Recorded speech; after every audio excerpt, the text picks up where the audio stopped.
Et alors, collègue Terlier, vous entendre parler de respect de la démocratie alors que vous êtes membre du parti du président qui s'est assis sur le résultat des élections législatives, ça a une certaine saveur.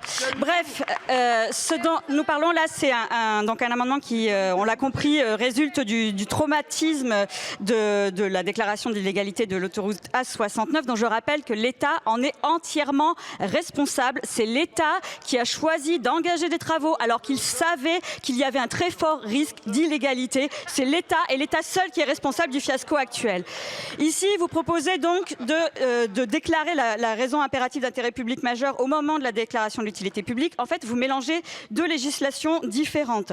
La raison impérative d'intérêt public majeur, ça dépend du droit européen qui a été donc inscrit dans notre droit de l'environnement, alors que la déclaration de l'utilité publique, c'est un décret ministériel. Donc en fait, là, si on veut faire un recours, au lieu de passer au tribunal administratif, puis éventuellement à la cour d'appel, puis éventuellement dernier recours au Conseil d'État, là on a un seul recours possible, seulement directement au Conseil d'État à Paris, donc ce qui enlève du pouvoir aux juridictions locales et en fait en termes de simplification, surtout ce que ça apporte, c'est que ça limite le droit au recours et c'est bien ça que vous essayez d'entériner ici.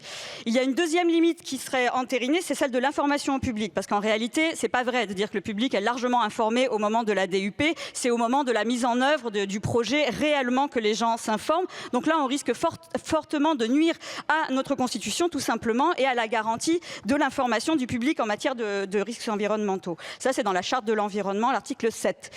Et enfin, l'autre problème en fait, c'est qu'au moment de la DUP, en fait, les objectifs, etc. sont encore flous. Or, pour justifier d'une raison impérative d'intérêt public majeur, on a besoin d'objectifs précis, tant en termes de gains potentiels que d'atteinte à l'environnement. Il y a besoin d'une étude environnementale sérieuse.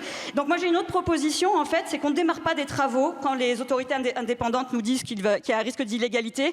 Quand on détecte des atteintes à l'environnement, on recherche des alternatives, on ne passe pas en force, bref, on respecte la loi. Merci, madame.